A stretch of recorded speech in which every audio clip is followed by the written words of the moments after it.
All right, I'm at 2082 Sandalwood in Meridian, Idaho. 3-bed, 2-bath, 1,700 square feet.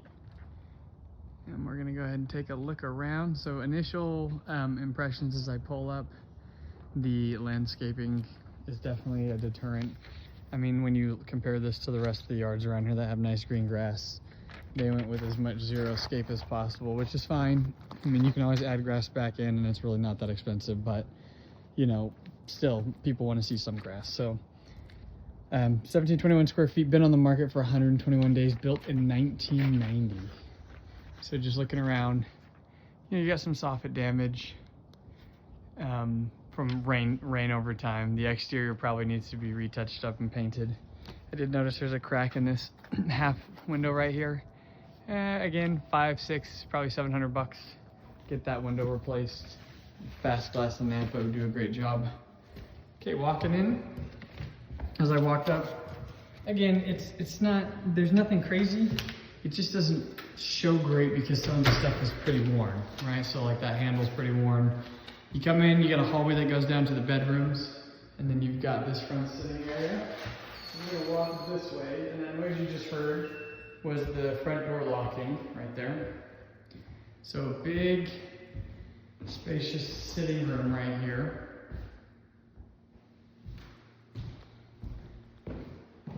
The floors appear to be in good shape overall. You've got a really big grand light right there. That one's kind of out of place compared to the rest, but it's fine.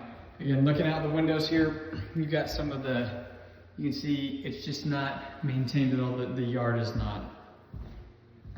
Fireplace, coming into this kitchen, living room area. I mean, I would say that's more of like your sitting room. It's supposed to be like a sitting room, a dining room, and then probably a second, the main living room. But there's a lot of different ways you can configure this and set this up. Honestly, it's not, overall, I know why buyers aren't buying it right now, but it still seems, price point wise, it seems like it's a great deal. And if you could get a better deal, that would be even better. Which is a silly thing to say. If you can get a better deal, that'd be better.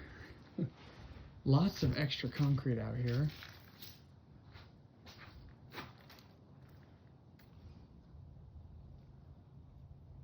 Got the shed.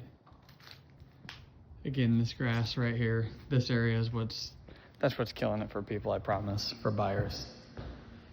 All right, back in the home. Coming through here. Kitchen, the cabinetry is older, original for sure. Looks like they put new handles on. And I do see a lot of DIY stuff like these countertops.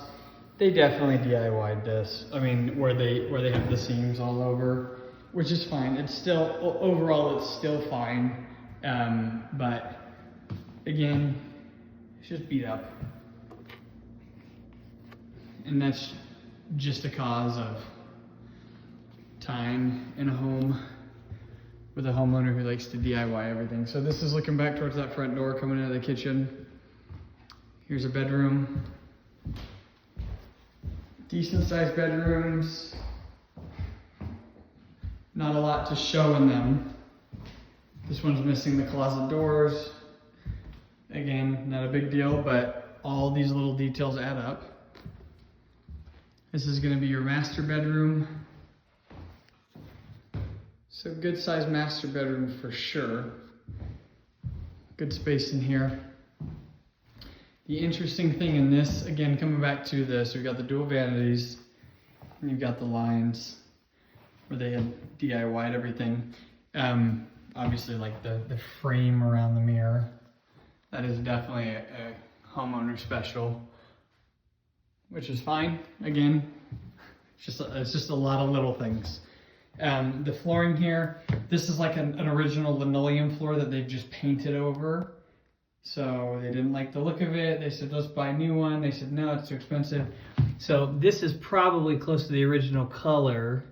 And then they just took a Sharpie or something similar and went crazy with it. And it looks like at one point it was plumbed for a second head, even though I don't see a second control valve anywhere. So I'm not sure if that's just as easy as hooking it up and going for it. The window too, let me see if I can zoom in on these windows. They're a little cracked, like not the window itself, but the treatment to keep light out. And then you do have, this is a little bizarre, but it's fine. It's three closets, 1, 2, 3. So instead of having one big one, you just got a bunch of these tiny ones that kind of go together here.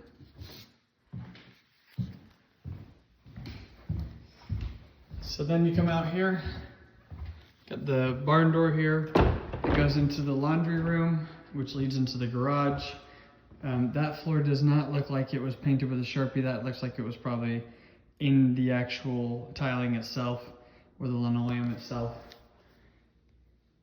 But it does look like they may have just DIY'd it again. Some of the spacing isn't quite right. Nice skylight in here though. Lots of good natural light. Big, huge mirror right there. And bedroom number 3 in the back, you've got a little office nook here. Lots of space. And then again, you can kind of see out these windows here. The backyard it's just worn. I mean, it just needs some love. But how much love? If you didn't want to lift a finger, I mean, $8,000, $10,000, you'd have that yard sparkling. So I hope you found this helpful. Let me know if you have any questions. Oh wait, let me go out in the garage. I'm about to start locking everything up here. I would say a very standard 2-car garage. Not huge, not small. You've got the man door, but you could definitely fit 2 full-size trucks in here. It would be tight, but you could. But some of the 2-car garages, you definitely couldn't fit 2-car garages in here, or 2 full-size trucks in here. So, and you got a little pull down to get up into the attic space. Garage is unpainted, which is not unusual, especially for this price at this size of home for the time that it was built. So anyways, if you have any questions, let me know. Thanks for watching, and I'm sure I'll talk to you soon. Bye, Annie.